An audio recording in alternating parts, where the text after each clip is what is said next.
Iran যুদ্ধ ঘিরে একের পর এক ঘোষণায় আত্মবিশ্বাস দেখিয়েছিল যুক্তরাষ্ট্র, কিন্তু সময় যত গড়িয়েছে ততই বাস্তবতা যেন উল্টো চিত্র তুলে ধরেছে।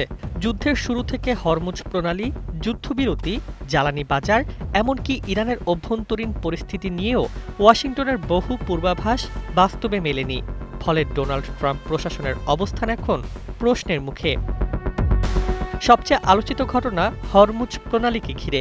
কয়েকদিন আগেই ট্রাম্প ঘোষণা দেন যুক্তরাষ্ট্র হরমুজের নিরাপত্তার দায়িত্ব নেবে এবং এই পথ ব্যবহারকারী জাহাজ থেকে ফি আদায় করবে। অথচ কয়েক মাস আগেই মার্কিন প্রশাসনের পক্ষ থেকে বলা হয়েছিল হরমুজে কোনো ধরনের টোল ব্যবস্থা আন্তর্জাতিক আইন বিরোধী। মাত্র একদিনের ব্যবধানে ট্রাম্প নিজের অবস্থান থেকে সরে আসায় নতুন করে বিতর্ক তৈরি হয়।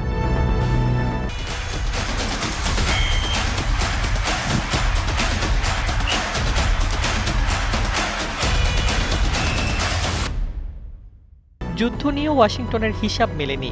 শুরুতে ট্রাম্পের ধারণা ছিল সংঘাত কয়েক সপ্তাহের মধ্যেই শেষ হবে, কিন্তু মাসের পর মাস কেটে গেলেও যুদ্ধ থামার কোনো লক্ষণ নেই, বরং সংঘাত আরও বিস্তৃত হয়েছে। আর হরমুজ প্রণালী পরিণত হয়েছে এই যুদ্ধের কেন্দ্রবিন্দুতে। ইরানের নেতৃত্ব নিয়েও মার্কিন অবস্থান নাটকীয়ভাবে বদলে গেছে।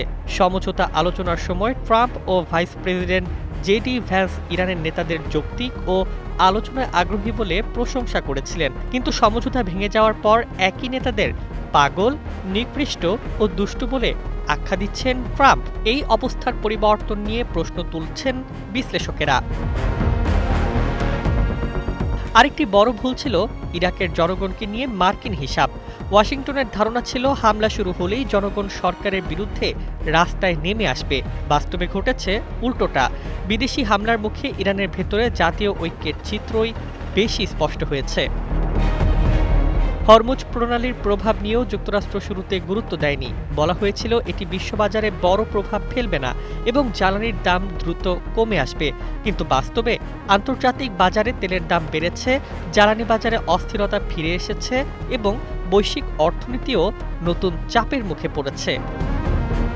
বিশ্লেষকদের মতে ইরান যুদ্ধ শুধু সামরিক সংঘাত নয়, এটি মার্কিন নীতি নির্ধারণ কৌশল এবং বাস্তবতার মধ্যাকার বড় ব্যবধানও স্পষ্ট করেছে।